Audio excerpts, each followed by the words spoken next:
দাদু একদম বিডিও অফিসে গিয়ে একদম মাথায় হাত দিয়ে বসেছে। দাদু কেন মাথায় হাত কেন? ওটো বলে আর বলিস নে খোকা, যা করতে লেগেছে আর বলিস নে। সামান্য একটা নাম ভুল গেছে মাথায় হাত দিয়েছ। 8-10 বছর ধরে চিল্লাচ্ছে, হুঁশ ফেরিনি, এখন ফিরল।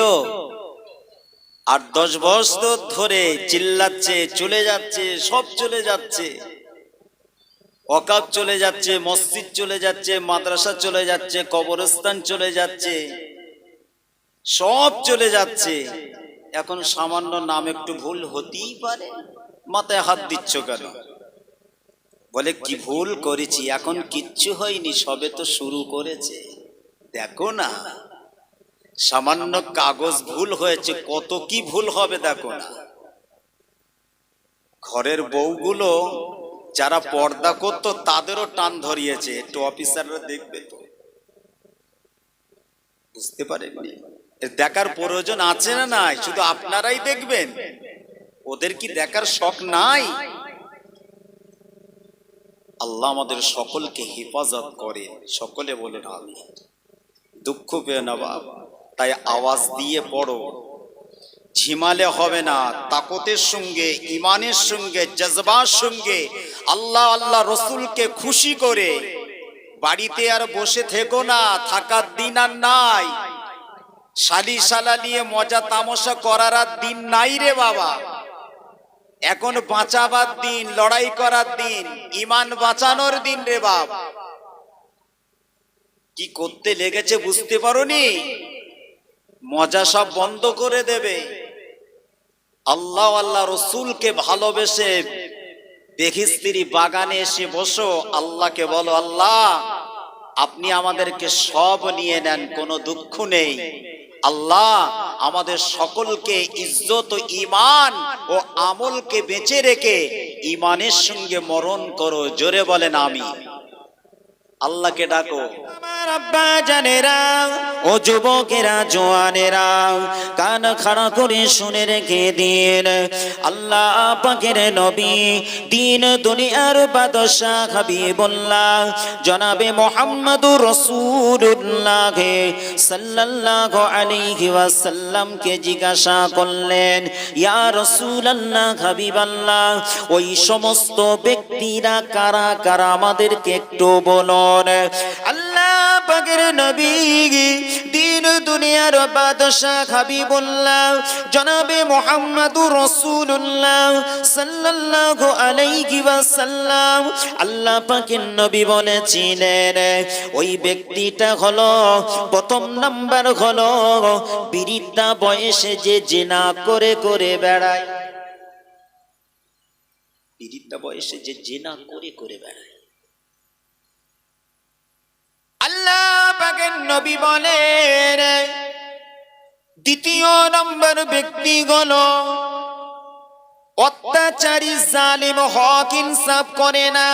তৃতীয় নম্বর ব্যক্তি হলো সদা সর্বদা নেশা মদ পানকারী। আর চতুর্থ নম্বর ব্যক্তি হলো পিতা মাতাকে যারা কষ্ট দেয়। পঞ্চম নম্বর ব্যক্তি হলো যে চকলকুরি, পরনিন্দা, পরচর্চা করে করে বেড়ায়। আর 6 নম্বর ব্যক্তি হলো বেনামাজি। আর 7 নম্বর ব্যক্তি হলো জালিম, অত্যাচার। আর 8 নম্বর ব্যক্তি হলো যে মিথ্যা সাক্ষ্য দেয়। সমাজে এই 8 প্রকার ব্যক্তি আছে না না? মিথ্যা সাক্ষ্য দেয়, অথচ সেই কাজের কাজই নয় সে। পিতা মাতাকে কষ্ট দেয়, এরকম সন্তান আছে না নাই? বৃদ্ধা বয়সে জিনা করে করে বেড়ায়, ঘরে সব আছে, তা সত্ত্বেও তার কালচার, দৃষ্টি কালচারটা তার ঠিক নাই। সে তার লজ্জাস্থানের হিফাজত করে না। এরকম হাজারো হাজারো বেনামাজি আছে না না? আছে। এরকম সমাজেই 8 প্রকার ব্যক্তিকে আল্লাহ পাক অসন্তুষ্ট থাকবে তাদের প্রতি। কে বললেন? আমার নবী বলছেন। ফিরে আসুন, আল্লাহ পাকের নবী বলেন, ও আমার সাহাবায়ে কেরামেরা, ও আমার সাহাবীরা, আমি রাসূলুল্লাহ জানিয়ে দিই, যারা অত্যাচারী শাসক হক ইনসাফ করে না, এতিমের মালকে আত্মসাৎ করে খায়, নিজেদের অর্থনীতিকে বাড়ানোর জন্য, কাটাবার জন্য, নিজের অর্থ সম্পদকে বাড়াবার জন্য, লোভ লালসায় ধন সম্পদকে বাড়ানোর জন্য যারা দিনে রাতে খুন করে বেড়ায়, মার্ডার করে বেড়ায়, তাদেরকে হাদিসের ভাষায় কিতাবের মধ্যে পাওয়া যায়, তাদেরকে হাদিসের পরিভাষায় বলা হয় তারা হলো কাফের।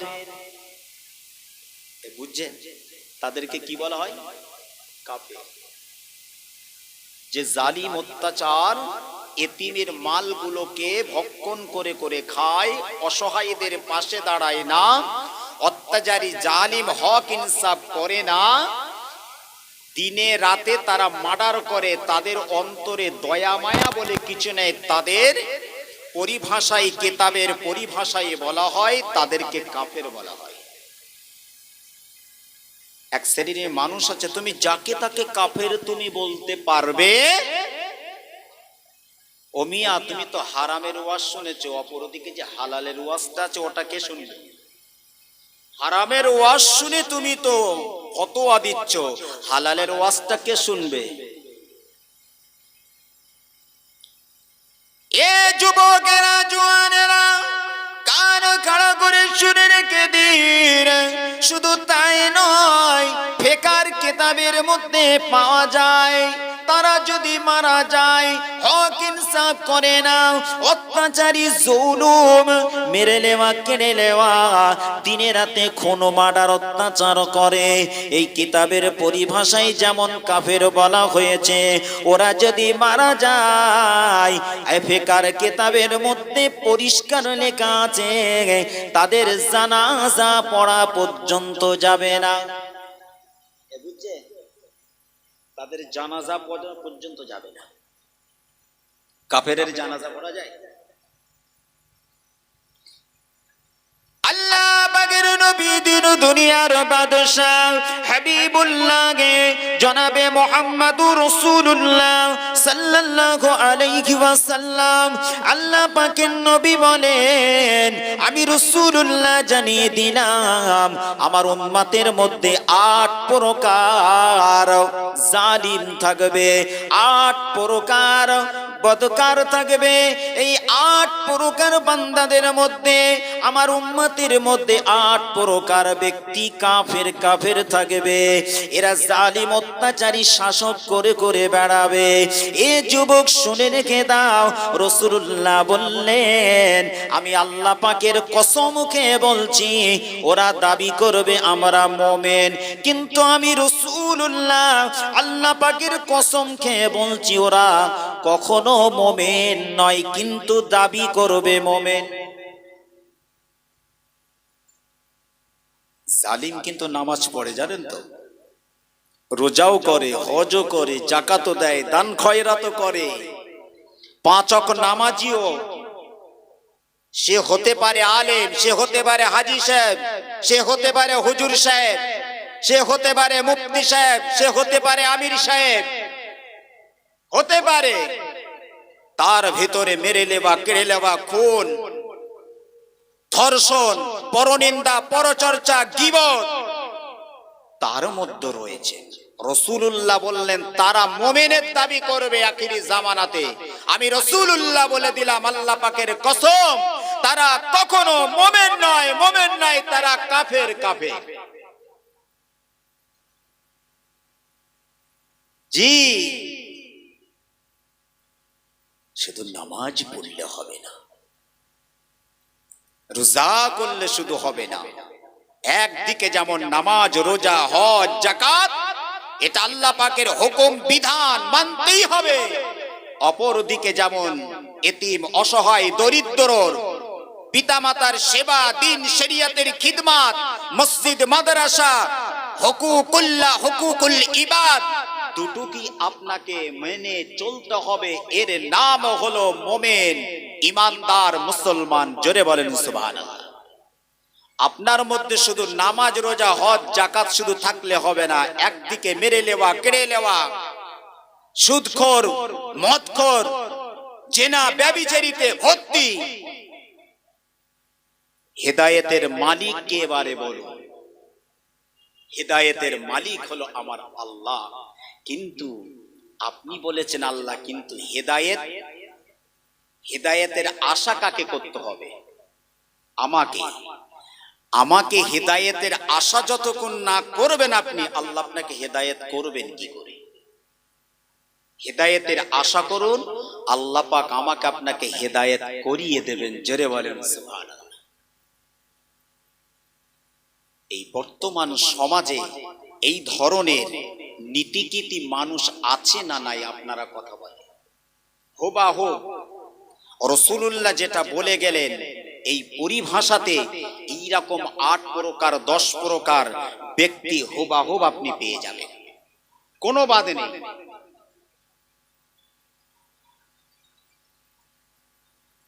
আল্লাহ পাকের নবী, দিন দুনিয়ার বাদশাহ, হাবিবুল্লাহ জনাবে মুহাম্মদুর রাসূলুল্লাহ সাল্লাল্লাহু আলাইহি ওয়াসাল্লাম। আল্লাহ পাকের নবীকে ভালোবাসুন। যারা নবীকে ভালোবেসেছিলেন তাদের দিকে আমাকে আপনাকে শিক্ষা নিতে হবে। আল্লাহ পাকের নবী 1 তারিখে খাতুনে জান্নাত ফাতেমার বাড়িতে গেলেন।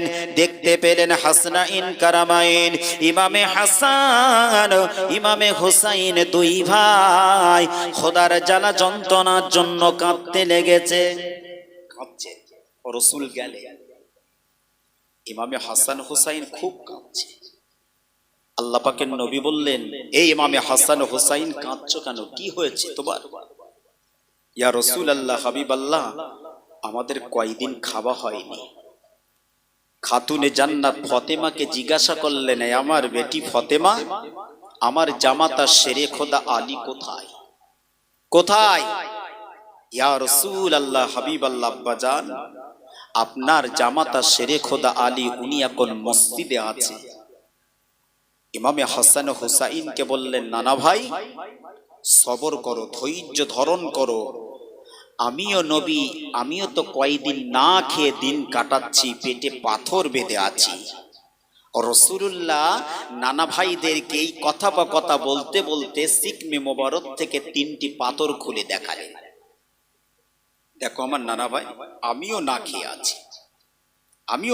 আছি, তোমাদের জন্য খাবার পাই কিনা দেখি। আল্লাহ পাকের নবী বেরিয়ে পড়লেন। এ যুবকেরা, জওয়ানেরা, আমার বলার উদ্দেশ্যটা হলো, বর্তমান সময়ে জালিম অত্যাচারী শাসক পরের মারকে যেমন লুটে পুটে খেয়ে খেয়ে তারা নিজের ধন সম্পদকে একদিকে যেমন বাড়ায়, অপরদিকে রাসূলুল্লাহর কথাটা চিন্তা করেন তারা কিভাবে দিন কাটিয়েছে। একদিনের জন্য আল্লাহ আল্লাহ আল্লাহ আল্লাহ রাসূলকে ভোলেনি, কেননা তারা একমাত্র আমার আল্লাহকে বিশ্বাস করে চলতেন, নবীকে পিয়ার করতেন, ভালোবাসতেন। রাসূলুল্লাহ ইমামে হাসান হুসাইনকে বললেন, নানা ভাই সবর করো, আমি রাসূলুল্লাহ দেখি তোমাদের জন্য খাবার পাই কিনা। আল্লাহ পাকের নবী, দিন দুনিয়ার বাদশা বাইরে বেরিয়ে পড়লেন। কিছু দূর যেতে না যেতে দূর থেকে লক্ষ্য করলেন একজন আরবি যুবক রাস্তার ধারে, কুয়ার ধারে দাঁড়িয়ে রয়েছেন, এদিকে ওদিকে তাকাতে লেগেছে। ওই সময় যুবক ছেলেটার কাছে রাসূলুল্লাহ হাজির হলেন। এ যুবক, তুমি এদিকে ওদিকে তাকাতে লেগেছো কেন? ওই যুবক আরবি বিদুইনটা বলেছিলেন, আমার কিছু উট রয়েছে, উটকে পানি খাওয়ানোর জন্য আমি একজন মানুষকে খোঁজাখুঁজি করতে লেগেছি।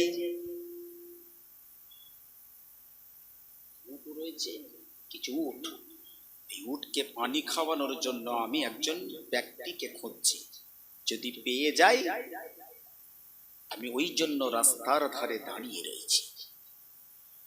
বলছে তবে আমার কিছু উট আছে, কুয়ার পাশে একটি বালতি রাখা রয়েছে, বালতি, ছোট একটি বালতি, ঢোল রাখা রয়েছে, কুয়াতে পানি রাখা রয়েছে, এই পানি তুলে তুমি খাওয়াও, কিন্তু ঢোল পিছু তোমাকে 3টি করে খাজুর দেব। কয়টি করে? 3টি করে। এক বালতি পানি তুলে খাওয়াবে, তোমাকে 3টি করে খাজুর দেব। আল্লাহ পাকের নবী একদিকে কাকে কথা দিয়েছে খাবারের জন্য? ইমামে হাসান হুসাইনকে। ও ভাই জানেরা, যুবকেরা, জওয়ানেরা, কান খাড়া করে শুনে রেখে দিন, আল্লাহ পাকের নবী ওই আরবি বিদুইন যুবক ছেলেটাকে কথাটা মেনে নিয়ে রাসূলুল্লাহ কুয়াধারে চলে গেলেন। কুয়াধারে গিয়ে প্রথম বালতি পানি তুললেন, দ্বিতীয়বারে পানি তুললেন, তৃতীয়বারে পানি তুললেন, চতুর্থবারে পানি তুললেন, পঞ্চমবারে পানি তুললেন, ষষ্ঠমবারে পানি তুললেন, সপ্তমবারে পানি তুললেন, 8বারের বেলা পানি তুললেন, নবমবারের বেলাতে পানি তুলতে গেলেন। আল্লাহ পাকের নবীর গাতে ওই বালতি কানা ছিঁড়ে কুয়াতে রয়ে গিয়েছেন। এ যুবক ওই সময় আরবি বিদুইন ছেলেটা রাসূলুল্লাহর দিকে এত পরিমাণে রেগে গিয়েছিল, আল্লাহ পাকের নবীর নূর গানেতে রক্ষাতে সজোরে একটি চড় মেরে দিয়েছিলেন। আল্লাহ পাকের নবী কোনো কথা না বলে আল্লাহ পাকের নবী আবার পুনরায় কুয়াতে হাতটা প্রবেশ করিয়ে দিয়েছে গো বাবা। আল্লাহ পাকের নবী নূর নবীর হাত মোবারকে যে বালতি খানা কুয়াতে রয়ে গিয়েছিল, ওই বালতি খানা আপনে আপনে রাসূলুল্লাহর হাত মোবারকে চলে এসেছিলে। ও নবী পাকের উম্মত হয়ে বসেছে, নবীকে চেনেন, নবী কাদের জন্য মার খেলেন, এই রাসূলুল্লাহর উম্মতেরা কান খাড়া করে শুনে রেখে দিন।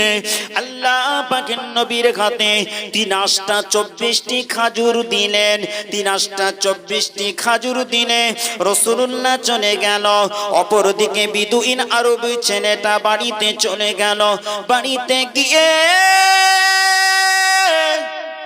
আম্মা জান জননী মাকে সমস্ত ঘটনাটা বলতে লাগল। ও আমার জননী মা, যা যা হয়েছে সমস্ত ঘটনাটা বললেন। ওই আরবি বিদুইন মাটা কলিজার টুকরা সন্তান দিকে বলতে লাগল, এ আমার বেটারে, তুমি কার সঙ্গে বড় বেয়াদবি করেছো বাবা?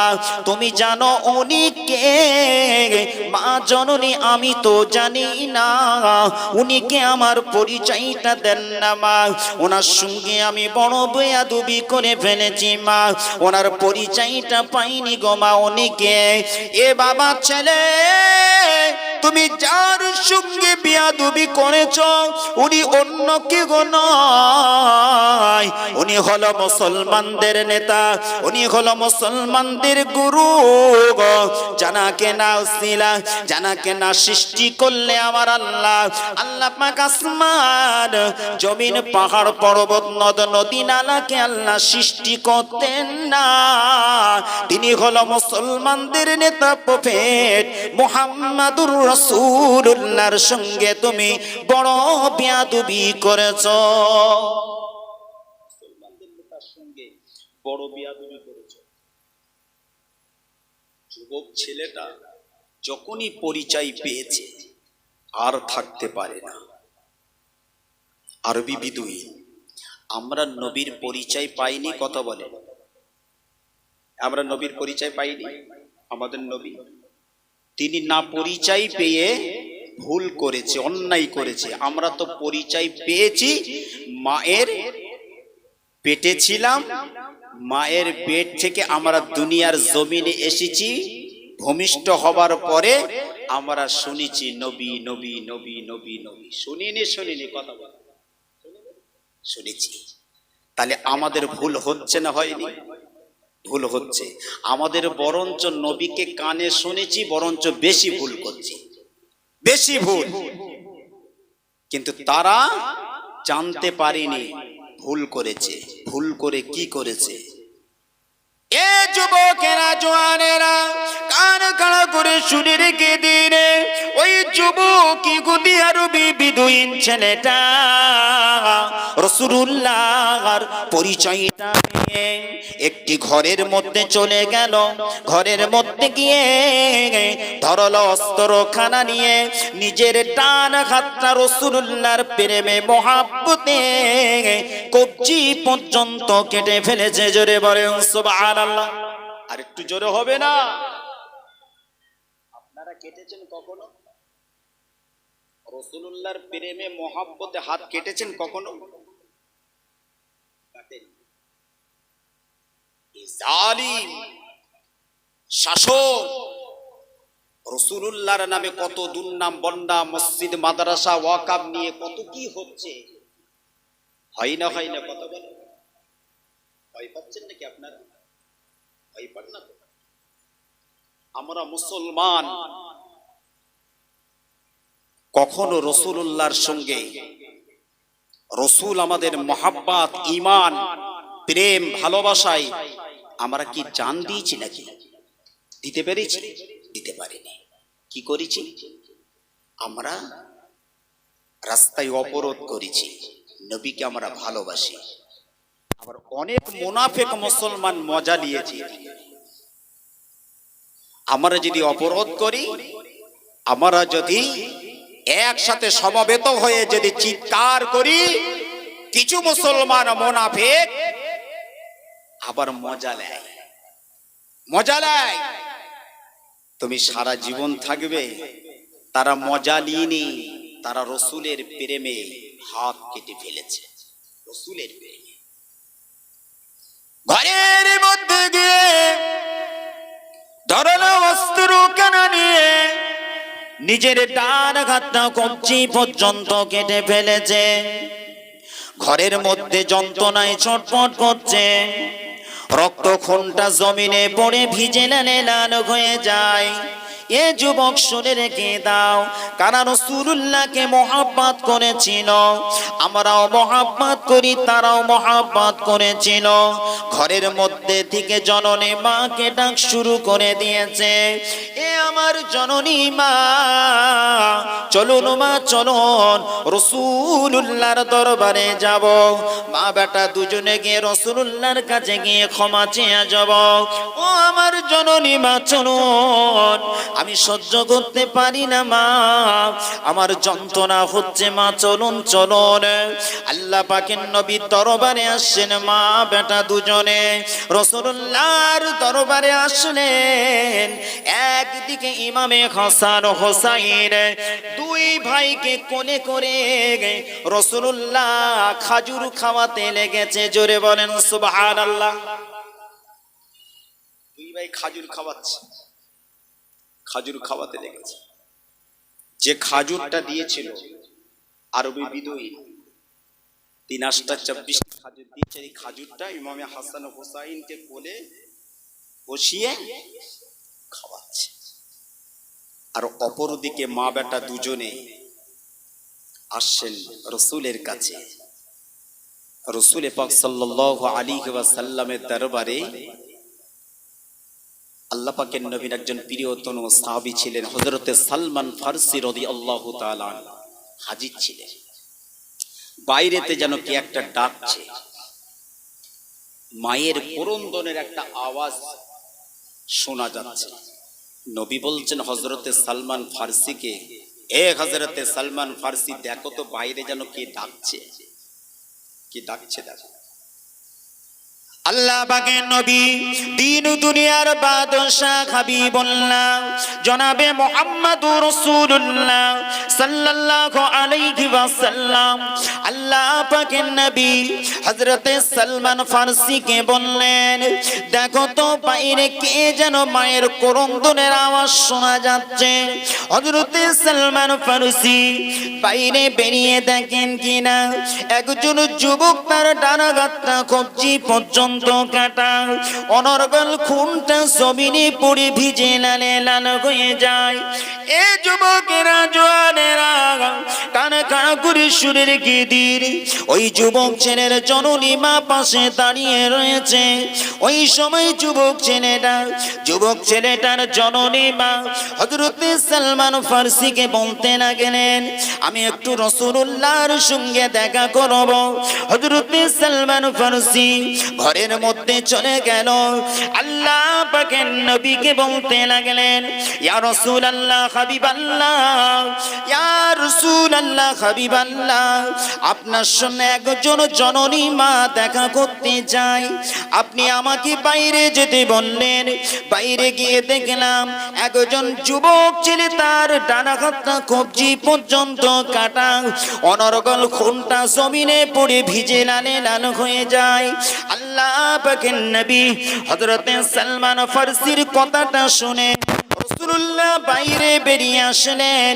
বাইরে বেরিয়ে এসে দেখেন কিনা একজন যুবক ছেলে তার ডানা হাতটা কবজি পর্যন্ত কাটা, অনর্গল খুনটা জমিনে ভিজে লালে লাল হয়ে যায়।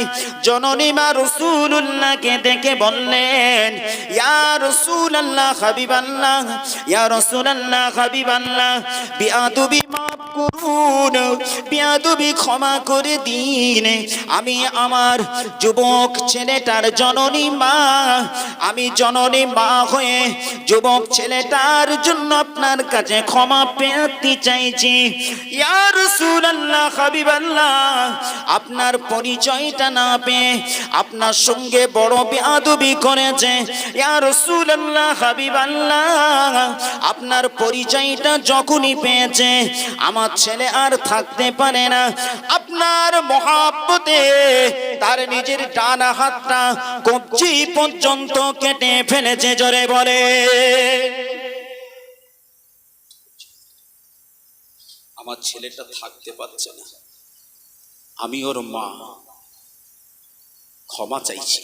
ইয়া রাসূলুল্লাহ, আপনি ওকে ক্ষমা করে দেন, মাফ করে দেন। সন্তান যদি অন্যায় করে কোথাও, বাপ গিয়ে ক্ষমা চাই না কথা বলে। আমাদের গ্রামগঞ্জের ছেলেরা এরকম অন্যায় অপরাধ যদি করে, গ্রামের মোড়ল তার বাপকে আগে ডাকে যে তোমার ছেলে অন্যায় করেছে। যদি অন্যায় করে বাপের উচিত ক্ষমাটা চেয়ে, যদি অন্যায়কারী হয় ক্ষমাটা চেয়ে। তদরূপ মা ক্ষমা চাইছে কার কাছে?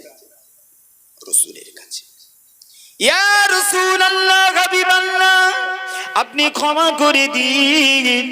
আল্লাহ পাকের নবী মধুর হাসিতে রাসূলুল্লাহর জিসম মোবারকটা হাতটা যখন কাটা হাতে বুলিয়ে দিলেন, কিছুক্ষণ পরে দেখতে পাওয়া যায় ওই যুবক ছেলেটার কাটা হাতটা যেমন আগে পুনরায় ভালো ছিল তেমনি ভালো হয়ে গেল।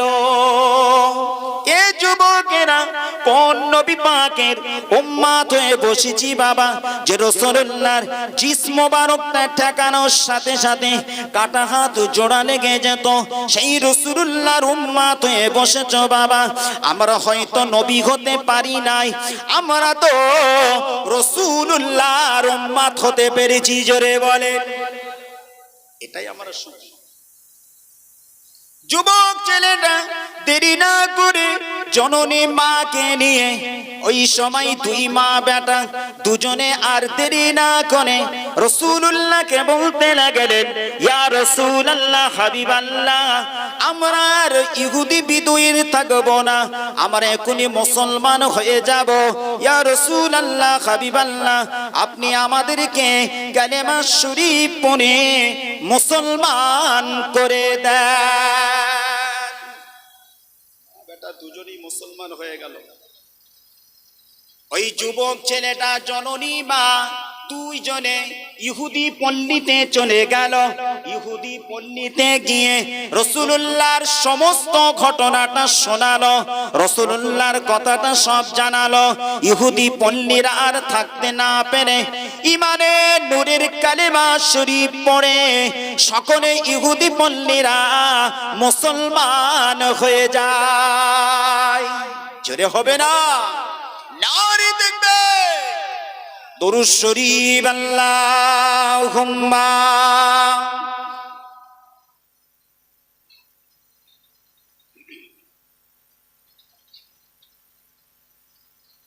জোরে জোরে পড়ে।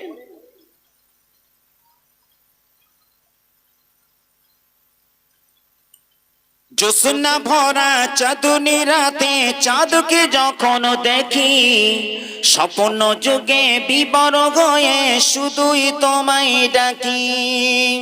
জ্যোৎস্না ভরা চাঁদনি রাতে চাঁদকে যখন দেখি, স্বপ্ন যুগে বিবর হয়ে শুধুই তোমায় ডাকি।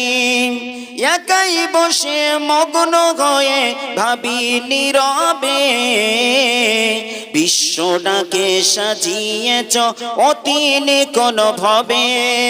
বিশ্বটাকে সাজিয়েছ অতি নিকন ভাবে। সাদা কালো ধূসর মেঘে খেলা দেখি যখন, হৃদয়ে আমার ভালোবাসায় বেড়ে ওঠে তখন। জ্যোৎস্না ভরা চাঁদনি রাতে চাঁদকে যখন দেখি, স্বপ্ন যুগে বিবর হয়ে শুধুই তোমায় ডাকি। আল্লাহুম্মা।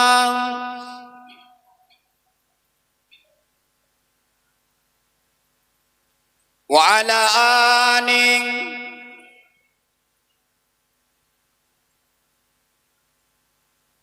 আমার দিনদার ইমানদার নামাজি আল্লাহওয়ালা ভাইরা, নবীকে ভালোবাসো, নবীকে ভালোবাসো। নবীকে ভালোবাসাটার নাম হলো ঈমান। দুনিয়ায় অনেক বিপদ আপদ বালা মুসিবত আসবে, আল্লাহ পাক আমাকে আপনাকে সকলকে একটা পরীক্ষা করছে। দুনিয়াটা হলো পরীক্ষার একটি মহল। পরীক্ষা তো দুনিয়াতেই হবে। পূর্বের জামানার নবীদের উম্মতের মতন যদি আমাদের পরীক্ষা আল্লাহ করতেন, আমার মন বলছে এটা, আমরা হয়তো পাস নাও করতে পারতাম। জি, আখিরি নবীর উম্মত হতে পেরেছি যে রাসূলুল্লাহ আমাদের জন্য দোয়া চেয়েছিলেন, আল্লাহ আমার উম্মতেরা অন্যান্য নবী আলাইহিমুস সালাম গণেদের উম্মতের মতন আযাব সহ্য করতে পারবে না, এই বালা মুসিবত সহ্য করতে পারবে না। আমার রাসূলুল্লাহর কথা আমার আল্লাহ পাক কবুল করে নিয়েছিলেন, তাই অন্যান্য নবী আলাইহিমুস সালাম গণেদের উম্মতের মতন আমাদেরকে আযাব গজব দেয় না। যদি দিত কবে আমরা ধ্বংস হয়ে যেতাম। আমরা সকলে নবী পাকের উম্মত হতে পেরেছি, এটাই হচ্ছে আমরা ধন্য। আল্লাহ পাকের দরবারে শুকরিয়া আদায় করি, শুকরিগুজারি করবেন। তাই আল্লাহর কোরআন বললেন, লাইন শাকারতুম লাযিদান্নাকুম। বান্দা তোরা বেশি বেশি শুকরিগুজারি করবি, আমি আল্লাহ তোদের রহমত ও বরকত দান করব। জোরে বলেন সুবহানাল্লাহ। আমরা তো শুকরিগুজারিও করি না। করি? ভালো কাজ, সৎ কাজ, নেক কাজ, এই কাজে এসে আমরা বসি না, শুধু দূর থেকে দেখি, লক্ষ্য রাখি, পালিয়ে যাই। মান জাআ বিল হাসানাতি ফালাহু আশরু আমসালিহা। একটি নেক কাজ, তার জন্য আল্লাহ 10 গুণ সওয়াব পুরস্কার পুরস্কৃত করবে। এক নেকির পরিবর্তে 10 গুণ সওয়াব পাবে। জোরে বলেন সুবহানাল্লাহ। এটা ভালো কাজ, নেক কাজ, সৎ কাজ। বেহেশতের বাগানে বসেছেন, আমরা ধন্য। বেহেশতের বাগান থেকে যদি আমরা বাড়ি ফিরে যদি আমাদের ইন্তেকাল হয়ে যায়, আল্লাহ পাক বেহেশতের বাগানের খাতিরে আল্লাহ আমাকে আপনাকে জান্নাত নসিব করে দেবে। হবে না? যতক্ষণ বসে থাকবেন ততক্ষণ আল্লাহ পাক আমাকে আপনাকে সকলকে ছোট ছোট গুনাই সাগীরা গুনাহগুলিকে আল্লাহ মাফ করে দেন। একটু জোরে বলে, আর একটু জোরে হবে না? আল্লাহ পাক আমাকে আপনাকে সকলকে হিদায়াত করেন, সকলে বলুন আমিন। একটু জোরে বলেন। দুনিয়ায় অনেক, দুনিয়ার জমিনে আল্লাহ পাক আমাকে আপনাকে সকলকে রেখেছেন আখির নবীর উম্মত করে। এটা আমাদের ধন্য, এটা আমরা ধন্য। আমরা নবী হতে পারিনি, কিন্তু নবী পাকের উম্মত হতে পেরেছি, এটাই লাখ লাখ শুকরিয়া। বলুন আলহামদুলিল্লাহ। এটি জোরে হবে না? সবর করে, ধৈর্য ধারণ করে। আল্লাহ পাক সবরকারীদেরকে ভালোবাসে। হুজুর এসে তাকবীর দেন না, নারে তাকবীর। একটু জোরে সরে দেন নারে তাকবীর। হিজবুল্লাহ, হিজবুল্লাহ, আহলে সুন্নাতুল জামা, আহলে সুন্নাতুল জামাত, সিলসিলা হক ফুরফুরা শরীফ, সিলসিলা হক মুজাদ্দিদুজ জামান, জনাব ভাইজান হুজুর কিবলা, জনাব ভাইজান হুজুর কিবলা। নারে তাকবীর, নারে তাকবীর। মাশাআল্লাহ, হুজুর কিবলা এসে গেছেন। আপনারা খুশি না বেজার? কথা বলে। আমরা গাড়ি ভাড়া করে ফুরফুরা শরীফ মুজাদ্দিদুজ জামানের দরবারে যাই দোয়া নিতে, দোয়া চাইতে। হুজুর কিবলাদের সঙ্গে সাক্ষাৎ করি, মুসাফা করি, করি না? আজকের অনন্ত পাড়াতে হুজুর কিবলা এসেছেন, মুজাদ্দিদুজ জামান এসেছেন। খুশি নয় আপনারা? জি, আমরা সকলে খুশি। আল্লাহ পাক আমাকে আপনাকে সকলকে আখিরি দোয়া এবং আমরা শেষ করি আমরা বাড়িতে যাব, তাই তো নাকি? কথা বলে। আমরা আখিরি দোয়া সমাপ্ত করেই আমরা যাব, কেউ ওটাউটি করবেন না। হুজুর কিবলা যতক্ষণ না আসবেন ততক্ষণ পর্যন্ত আল্লাহ পাকে গুনাহগারকে কিছুক্ষণ বলার তৌফিক দান করেন। সকলে বলুন আমিন। সবর করে। দুনিয়ায় এত হই হই হচ্ছে, যে যার মতন থাকেন। দুনিয়াটা হলো একটা পরীক্ষার মহল। এই মহলে আমাদের পরীক্ষায় পাশ করতে হবে। সবরকারীদেরকে আল্লাহ ভালোবাসেন। সালামুন আলাইকুম বিমা সাবারতুম ফানিমা উকুবাদ্দার। আল্লাহ বললেন, যে বান্দাটা সবর ও ধৈর্য ধারণ করলেন, আমি আল্লাহ পাক কিয়ামতের দিনে তাকে সম্মানিত পুরস্কার প্রদান করব। জোরে বলেন সুবহানাল্লাহ। এদিকে তাকা। আল্লাহ পাক, আল্লাহ পাকের নবী হাবিবুল্লাহ জনাবে মুহাম্মদুর রাসূলুল্লাহ সাল্লাল্লাহু আলাইহি ওয়াসাল্লাম কয়েকজন আনসারীকে জিজ্ঞাসা করলেন, এ আমার আনসারীরা, তোমরা কি ঈমানদার? আনসারীরা জবাব দিলেন, ইয়া রাসূলুল্লাহ, হাবিবাল্লাহ, আমরা হলাম ঈমানদার। রাসূলুল্লাহ বললেন, তার কি প্রমাণ তোমরা যে ঈমানদার? ইয়া রাসূলুল্লাহ, হাবিবাল্লাহ, ইয়া রাসূলুল্লাহ, হাবিবাল্লাহ, আমরা দুঃখেতে সবর করি, সুখেতে শুকরি আদায় করি। ইয়া রাসূলুল্লাহ, হাবিবাল্লাহ, আমরা দুঃখেতে সবর করি, সুখেতে শুকরি আদায় করি। আল্লাহ পাকের নবী বললেন, ও আমার আনসারীরা, আমি রাসূলুল্লাহ জানিয়ে দিলাম, খানায় কাবার প্রভুর কসম দিয়ে বলছি, তোমরা গনে সত্যিকারের ঈমানদার। জোরে বলেন। যারা দুঃখেতে সবর করে আর সুখেতে শুকরি আদায় করে, রাসূলুল্লাহ বললেন, তোমরা সত্যিকারের ঈমানদার। আল্লাহ পাকের উসমা কালাম, নিয়ামতি কালাম শরীফ আল্লাহ পাক জানিয়ে দিলেন, ওয়াস্তাঈনু বিস-সাবরি ওয়াস-সালাত ইন্নাল্লাহা মা'আস সাবিরিন। এ আমার বান্দা বান্দীগণেরা, তোমরা নামাজের মাধ্যমে আমি আল্লাহ তোমরা আমার নিকটে প্রার্থনা করবে, সাহায্য চাইবে। আমি আল্লাহ, আমি সবরকারীদের সঙ্গে থাকি। জোরে বলেন। নামাজের মাধ্যমে আল্লাহর নিকটে ক্ষমা চাইতে হয়, দোয়া চাইতে হয়, সবরের জন্য, বালা মুসিবতের জন্য সাহায্য চাইতে হয়। কার কাছে? আল্লাহর কাছে। অন্যায় করে ফেলেছে, অপরাধ করে ফেলেছে, ভুল হয়ে গেছে, ক্ষমা কার কাছে চাইবেন? কথা বলে আল্লাহর কাছে। আল্লাহর কোরআন জানালেন, বিসমিল্লাহির রহমানির রহিম, আস্তাগফিরুল্লাহ ইন্নাল্লাহা কানা গফুরুর রহিমা। খারাপ কাজ করে ফেলেছেন, অপরাধ করে ফেলেছেন, আল্লাহর কাছে ক্ষমা চাইবে। আল্লাহ পাক হলেন দয়াময় ও ক্ষমাশীল। জোরে বলে, আর একটু জোরে হবে না? সূরা নিসা 110 নম্বর আয়াত আল্লাহ বললেন, ওমাই ইয়ামাল সুআন আও ইয়াজলিম নাফসাহু সুম্মা ইস্তাগফিরিল্লাহ ইয়াজিদিল্লাহা গফুরার রহিমা। খারাপ কাজ করে ফেলেছো, অত্যাচার করে ফেলেছো, জুলুম করেছো, এর পরেও আল্লাহর নিকটে ক্ষমা চাইবে, আল্লাহ পাককে ক্ষমাকারী ও দয়াকারী হিসাবেই পাবে। আমরা দুনিয়ার জমিনে পরীক্ষা দিতে এসেছি। আমাদের ভুল, অপরাধ, অন্যায় সব কিছু হবে, হবে না? আল্লাহ পাক আমাকে আপনাকে সকলকে আল্লাহ পাকের বান্দা হিসাবে আল্লাহ পাক আমাদের সকলকে যেন ক্ষমা করেন। সকলে বলুন আমিন। আল্লাহ পাকের নবী বললেন, ওয়া ইন্নী লাআস্তাগফিরুল্লাহ ফিল ইয়াউমি মিয়াতা মাররা। কে বললেন? নবী বললেন, ওয়া ইন্নী লাআস্তাগফিরুল্লাহ ফিল ইয়াউমি মিয়াতা মাররা।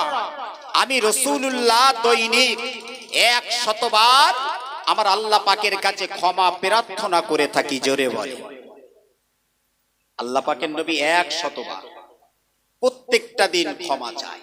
আল্লাহ ক্ষমা করে দেন, আমার উম্মত দিগকে ক্ষমা করে দেন, মাফ করে দেন।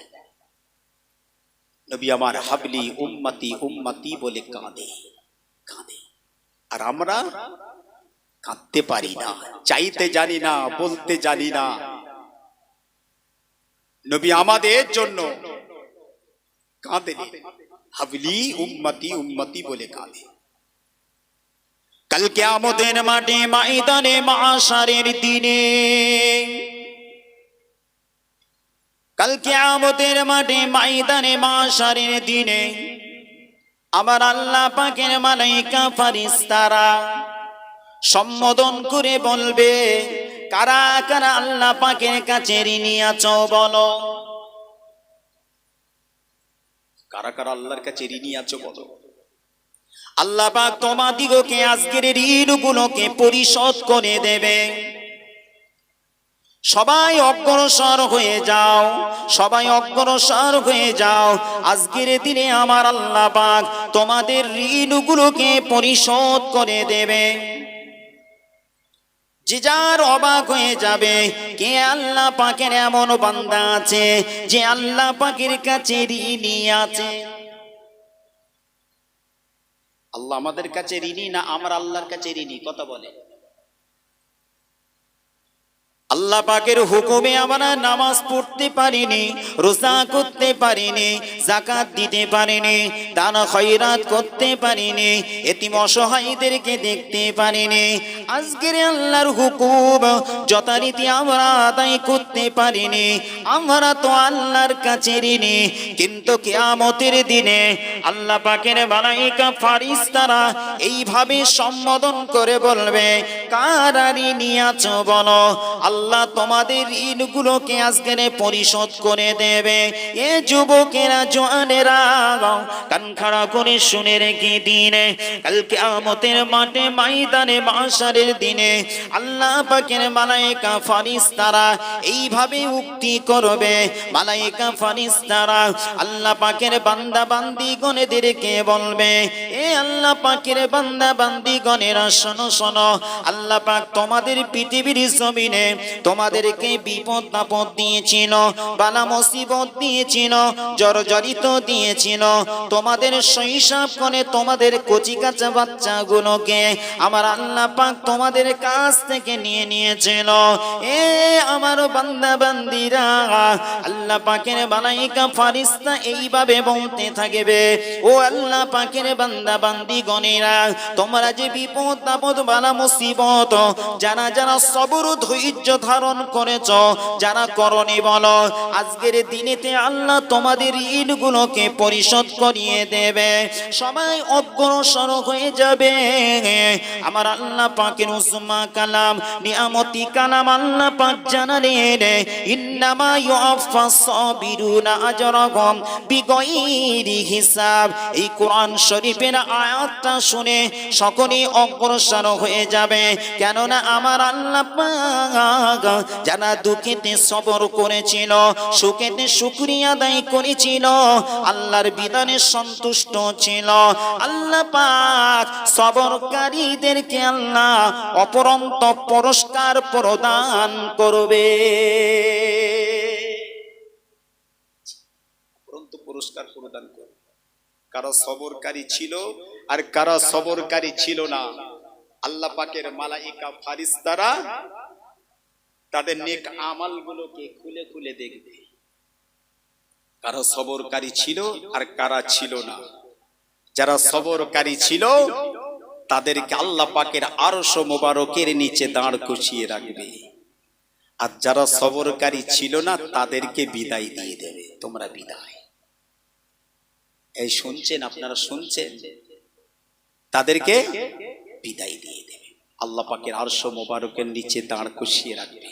আল্লাহ মালাইকা ফারিস্তারা বলবে, আল্লাহ তোমার এই সমস্ত বান্দারা দুঃখেতে সবর করেছিল, সুখেতে শুকরি আদায় করেছিল।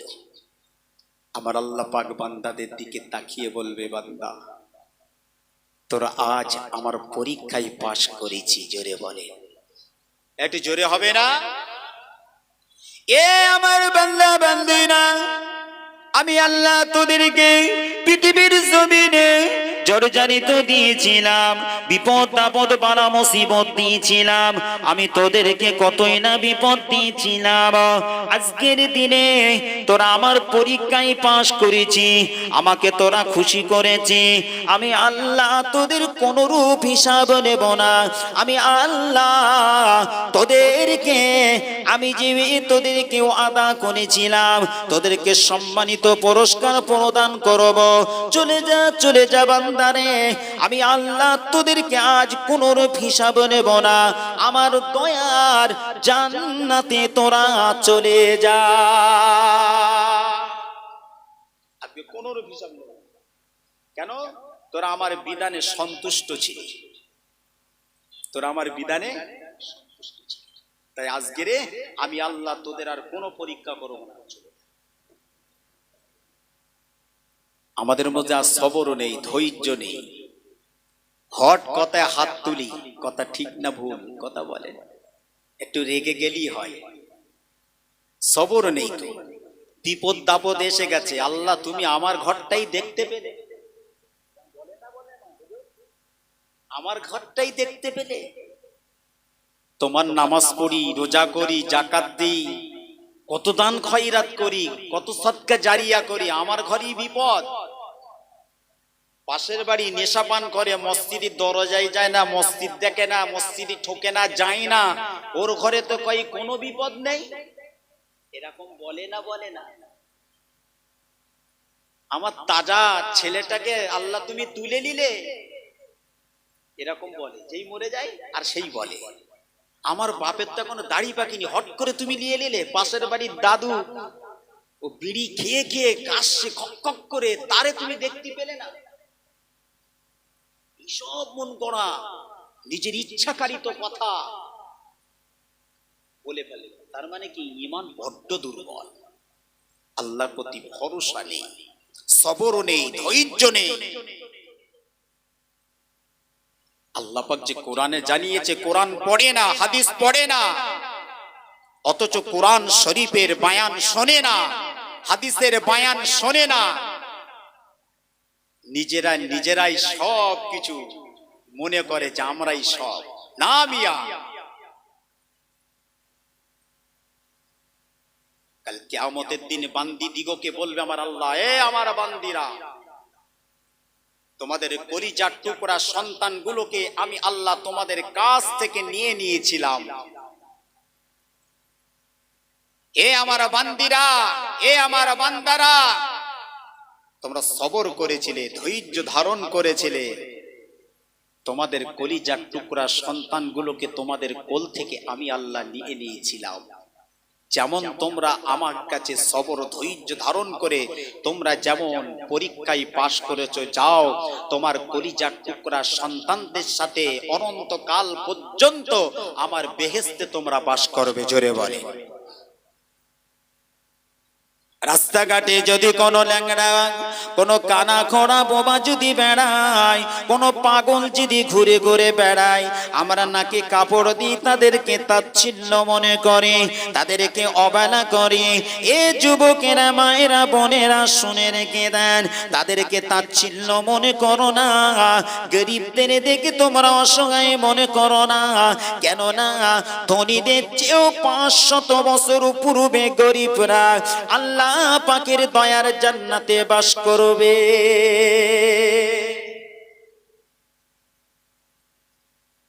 আমরা গরিব দেখলে না, অসহায়দেরকে দেখলে আমরা তাচ্ছিল্য মনে করি।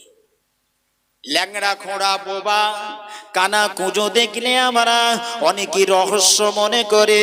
এ যুবক শুনে রেখে দাও, ও আল্লাহ পাকের বান্দা বান্দি গণেরা শুনে রেখে দাও, ওই ল্যাংড়া খোঁড়া বোবা কানার দেখে তোমরা যেমন তাচ্ছিল্য করেছ, কাল কিয়ামতের মাঠে ময়দানে মাশারের দিনে আমার আল্লাহ পাক ওই কানা অন্ধ খোঁড়া ল্যাংড়া গুলোকে ডাকবেন, এ আমার ল্যাংড়া কানা কোনা বান্দারে শোনো শোনো, পৃথিবীর জমিনে তোমরা সবর করেছিলে, আমাকে তোমরা দোষারোপ করো না, আমার বিধানে তোমরা সন্তুষ্ট ছিলে। শোনো শোনো, কিয়ামতের দিনে সকলে দেখবে ওই ল্যাংড়া খোনা কানা অন্ধ বোবা গুলোকে আমার আল্লাহ পাক তাদেরকে জান্নাতি পোশাক পরিয়ে দিয়ে ধুমধাম করে ঝাকঝমক করে আল্লাহ পাকের দয়ার জান্নাতে আল্লাহ নিজে পৌঁছাবে।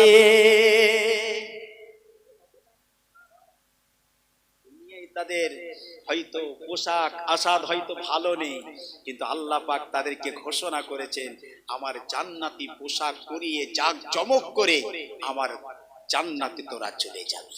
জোরে বলে। এরকম একটা আমাদের মধ্যে সেই আখলাক, সেই চরিত্র, সেই ভাব, সেই চেতনা ফেকে আমাদের মধ্যে থাকা দরকার আছে না নাই? কথা নবীকে ভালোবাসো, যারা নবীকে ভালোবেসেছিলেন তাদের দিকে আমাকে আপনাকে শিক্ষা নিতে হবে। আমরা সকলে যারা এখানে বসে আছি নামাজ পড়ি তো বাবা, এই নামাজ পড়ি সবাই। আগেই বলেছি, নামাজের মাধ্যমে আল্লাহর নিকটে প্রার্থনা করতে হবে, চাইতে হবে। বিপদ আপদ ঘরেতে এসেছেন, আল্লাহর কাছে চান, আল্লাহ সব কিছু সলভ করে দেবে। নামাজ পড়তে হবে, একদিকে যেমন নামাজ, অপরদিকে এতিম অসহায়, দুটোই থাকতে হবে। নেগেটিভ পজিটিভ দুটোই থাকার দরকার আছে না নাই? কথা বলে। না থাকলে বাল্ব লাইট জ্বলবে? একটা থাকলে হবে না, দুটোই থাকতে হবে। আমার মধ্যে শুধুই নামাজ থাকবে তা হবে না, আমার মধ্যে মেরে লেবা কেড়ে লেবা থাকবে এটাও হবে না। আমার মধ্যে থাকতে হবে নামাজের মাধ্যমে অসহায় দরিদ্র গরিব অসহায়দেরকে পাশে দাঁড়িয়ে আল্লাহ আল্লাহ রসুলকে খুশি করে ঈমানের সঙ্গে চলতে হবে। এর নাম হলো মুমিন ও মুসলমান। জোরে বলেন সুবহানাল্লাহ। কিয়ামতের দিন বেনামাজিদের মুখগুলো সব কালো হবে, কালো।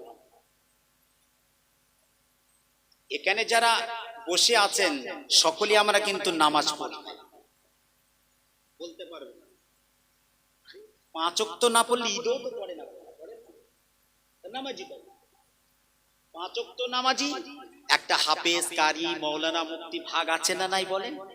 আমি আপনাদের ছোট করছি, কিতাবের পরিভাষায় আপনাদেরকে বলছি, এরকম ভাগ আছে না নাই? যেরকম 5 ওয়াক্ত নামাজি হুজুর আছে, 2 ওয়াক্ত হুজুর আছে, 3 ওয়াক্ত হুজুর আছে, ঈদ হুজুর আছে, রোজা হুজুর আছে, শবে বারাত হুজুর আছে, কদর হুজুর আছে, বকরি ঈদ হুজুর আছে, সবে মেয়ারাজ হুজুর আছে। এসব আলাদা আলাদা সব স্টাইল আলাদা নামাজ আছে না নাই? সকলেই কিন্তু নামাজি। আল্লাহ কার নামাজ কবুল করবে আল্লাহই ভালো জানে। দোয়া করি আল্লাহ পাক 5 ওয়াক্ত নামাজি করার, জোরে বলে। সেই সাথে সাথে যত নামাজ যত ইবাদত আছে সব নামাজ যেন আল্লাহ পড়িয়ে নেয়। ঈদের সময় নামাজ পড়ে সারা বছর নামাজ নেই, কিছু নেই, রোজার দিকে লাইলাতুল কদরে ভিড়। কি মাস চলছে? রজব মাস। আগামী বুধবার থেকে মাশাআল্লাহ শবে বারাতের চাঁদ দেখা দেবে আল্লাহ যদি রাজি থাকেন ইনশাআল্লাহ, তাই তো নাকি? তারপরে রমজান শরীফের মাস, রমজান শরীফের মাস আল্লাহর হুকুম, মাশাআল্লাহ কোনো অসুবিধা নেই। কিন্তু আমি তো ইফতার পার্টির মাস বলছি। কারা ইফতার? অনেক ছেলে আছে, আমরা ছোটবেলাতে ইফতার করি আর এখন ইফতার হয়। আল্লাহ বরকতপূর্ণ মাস দিয়েছেন আর আমরা রোজা না করেও ইফতার চালাচ্ছি, এরকম আছে না নাই বলে? ইফতারে ভর্তি পেলে কিন্তু তারাবিতে খালি, তারাবিতে খালি। শবে বারাতে দেখবেন নামাজ নেই সারা বছর, শবে বারাতের রাত্রির বেলা মসজিদ ভরপুর। ইমাম সাহেব হুজুরা বলছে যাক অনেকদিন পর পেয়েছি, যদি মুসাফা করে যদি 2-10 টাকা আসে আসুক, পর আসছে তো সব খালি, বুঝলেন না? ইমাম সাহেবের একটা স্পিরিট বেড়ে গেল যে মসজিদ ভরপুর মানে কি নজরানো ভালো বাড়বে নাকি মুসাফা হবে, সব তো ব্যয়রাম রয়েছে, সব খালি পকেট। লাস্টে সব টুপিলে লাইনে যাচ্ছে, ইমাম সাহেব লাস্টে খুচরো পয়সা 500 টাকা হয়েছে। ইমাম সাহেব অতি মাশাআল্লাহ জাযাকাল্লাহ একদম কেঁদে দাড়ি ভিজিয়ে ফেললে। এরকম হুজুর আছে না নাই বলেন? আছে। আমি আপনাদেরকে বলা উদ্দেশ্য হলো বেনামাজিদের মুখগুলো কিয়ামতের দিন কালো হবে। এবার আপনারা ভাববেন আমরা ঈদ ধরবো না রোজা ধরবো না বকরি ঈদ ধরবো না 5 ওয়াক্ত ধরবো, কালো হবে, কুৎসিত চেহারা হবে, বেনামাজিদের মুখগুলো কালো। মালহাম নামে জাহান্নামের মধ্যে একটি স্থান রয়েছে, বহু সর্প আছে, বহু সাপ আছে, বহু সাপ। এই সর্পগুলো বেনামাজিদেরকে একবার করে দর্শন করবে। কবার করে? 70 বছর জ্বালা উপভোগ করতে হবে, 70 বছর জ্বালা দেবে, একবার দর্শন করবে, 70 গজ নিচই ঢুকে যাবে, আবার টেনে তুলবে, এইভাবে কিয়ামত পর্যন্ত চলবে। বেনামাজিদের গায়ের গোস্তগুলো জ্বালার চোটে খসে খসে পড়ে যাবে। ও ভাই জানেরা, মসজিদকে চেনেন, আল্লাহ পাকের ঘরকে চেনেন, নামাজটা আদা করে নেন, নামাজটা আদা করে নেন। এ যুবকেরা জওয়ানেরা আল্লাহ পাকের ঘরে মসজিদে গিয়ে সেজদার হালতে কাঁদেন, আল্লাহর ঘরেতে গিয়ে মসজিদে গিয়ে জুমার নামাজে গিয়ে কাঁদেন, আল্লাহ পাকের ঘরে মসজিদে গিয়ে লাইলাতুল বারাতে রাত্রিরে দেরে গিয়ে কাঁদেন। কেঁদে কেঁদে কেঁদে কে আল্লাহকে বলেন আল্লাহ পাক আমার বাপ কবরে, মা কবরে, দাদা কবরে, দাদি কবরে, নানা কবরে, নানি কবরে, বিগত জীবনে অনেক অন্যায় অপরাধ করেছি, নামাজ পড়া হয়নি, রোজা করা হয়নি, আল্লাহ পাক তুমি আমাকে ক্ষমা করে দাও, মাফ করে দাও। সচ্ছা পরিমাণ চোখ দিয়ে পানির ঠোসাটা গড়িয়ে যদি পড়ে, তওবা আস্তাগফিরটা যদি তেলাওয়াত করে, হাকরি নবী পাকের খাতিরে যদি একবার দোয়া চাও নবী পাকের ওসিলা দিয়া, তুমি যদি নবী পাকের খাস উম্মত হও, একবার শেষবারের মতন যদি একবার তওবা আস্তাগফির নাও, তাওবাতান নাসুহা পুরি আল্লাহর কাছে যদি মোনাজারি করো, এ যুবক তুমি যদি নামাজ যদি না পড়ো, বেনামাজি হয়ে যদি কবরে ঢোকো বাবা, বেনামাজিদের কবরে একটি করে আযাবের ফারিস্তা দেওয়া হবে, ওই আযাবের ফারিস্তার হাতে একটি করে লোহার মুগুর থাকবে। তুমি জোহরের নামাজ কাজা করেছো, ফজরের নামাজ কাজা করেছে, জোহর পর্যন্ত চালাবে মুগুর, আর জোহরের নামাজ কাজা করেছো, আসর পর্যন্ত মুগুর চালানো হবে। লোহার মুগুর দেখেছো বাবা, আর আল্লাহ পাকের কাছে যে মুগুরটা থাকবে সেই মুগুর কি কখনো দেখেছো? না না। এ যুবক শুনে রেখে দাও, যদি আমি আপনি যদি নামাজটা পড়ে যদি কবরে শুতে পারি, বেনামাজিদের কবরটা অন্ধকার হবে, সংকীর্ণময় হয়ে যাবে। এ যুবক শুনে রেখে দাও, জেনে রেখে দাও। আর নামাজিদের কবরটা আল্লাহ জান্নাতের গোলাপ ফুলের বাগান করে দেবে। জোরে বলে।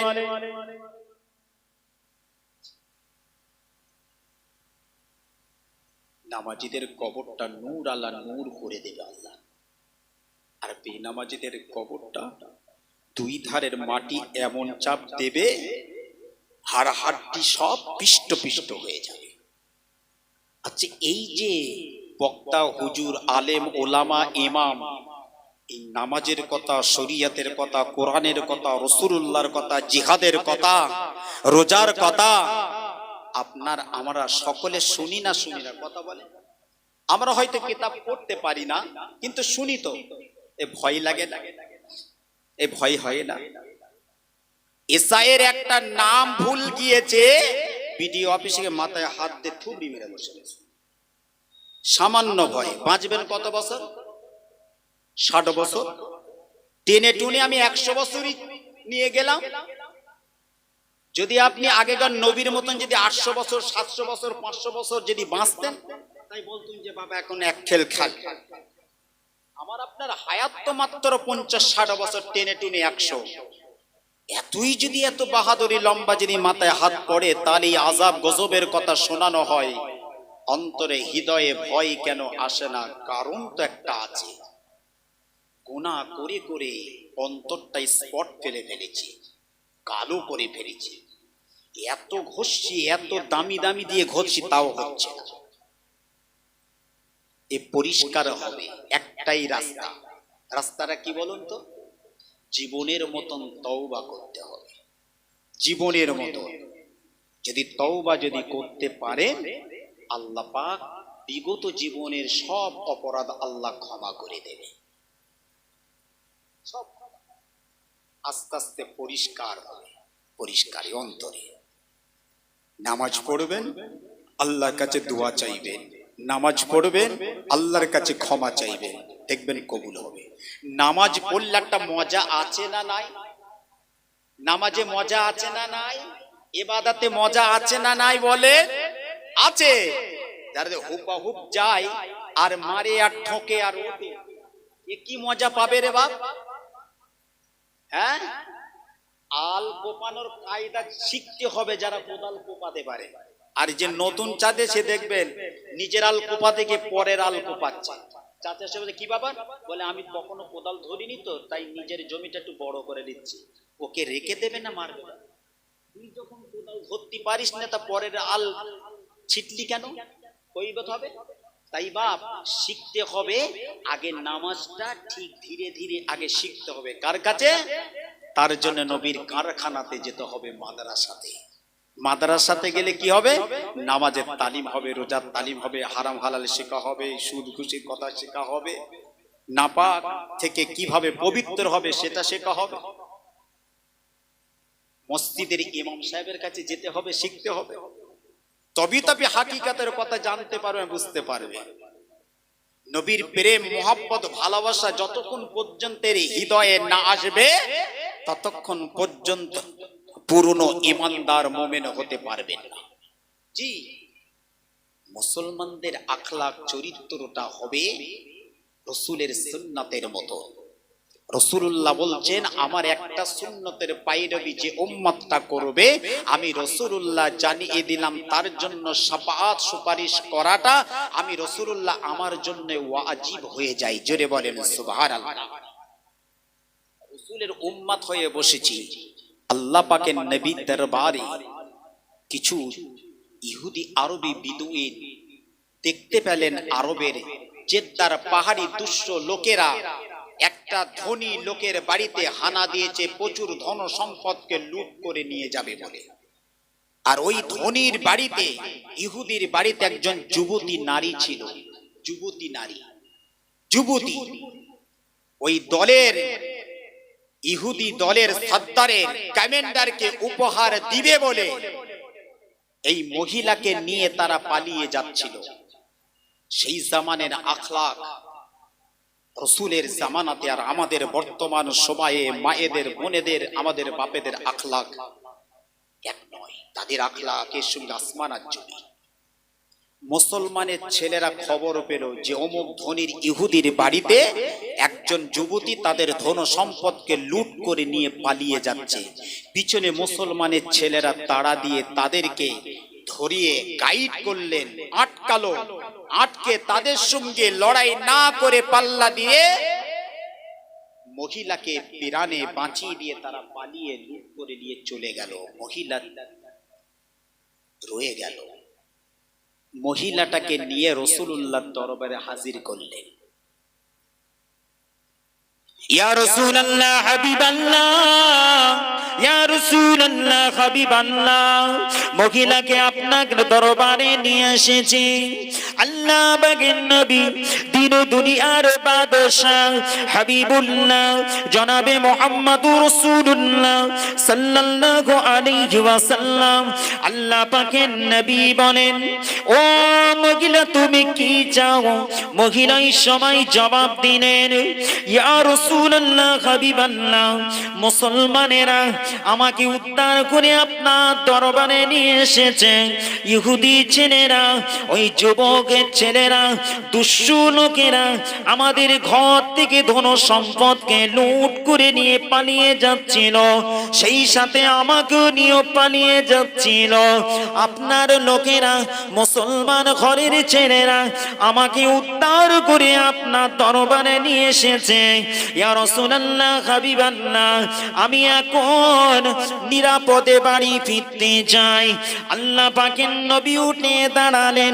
উঠে দাঁড়িয়ে নিজে মুজাম্মিওয়ালি চাদরটা ওই মহিলার গায়েতে চাপা দিলেন। জোরে বলে, মহিলার গায়েতে মুজাম্মিওয়ালি চাদরটা চাপা দিলেন। আল্লাহ পাকের নবী, দিন দুনিয়ার বাদশাহ, হাবিবুল্লাহ, জনাবে মুহাম্মদুর রাসূলুল্লাহ সাল্লাল্লাহু আলাইহি ওয়াসাল্লাম, আল্লাহ পাকের নবী ওই মহিলাকে বলতে লাগলো, এ আমার বেটি, শোনো শোনো, আমি রাসূলুল্লাহ যাকে বেটি বলে সম্বোধন করে জানালাম, আমি যে নিজ মুজাম্মিওয়ালি চাদরটা তোমার গায়েতে দিয়ে দিলাম, আমি রাসূলুল্লাহ কাল কিয়ামত পর্যন্ত তোমার আবরু ইজ্জতের হিফাজত করে দিলাম।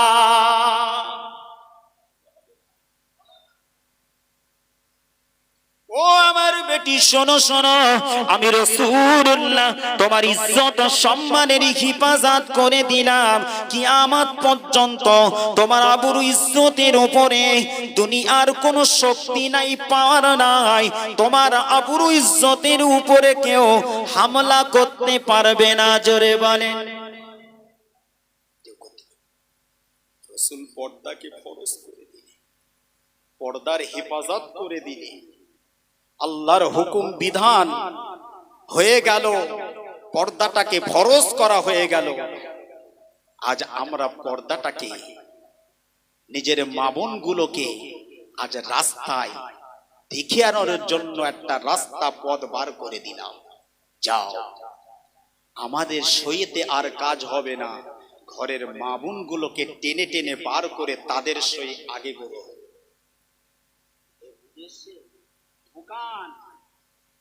মগজে ঢোকান, হুজুর আসছে, নারায়ে তাকবীর, জোরে সরে দেন না, নারায়ে তাকবীর, হিজবুল্লাহ, হিজবুল্লাহ।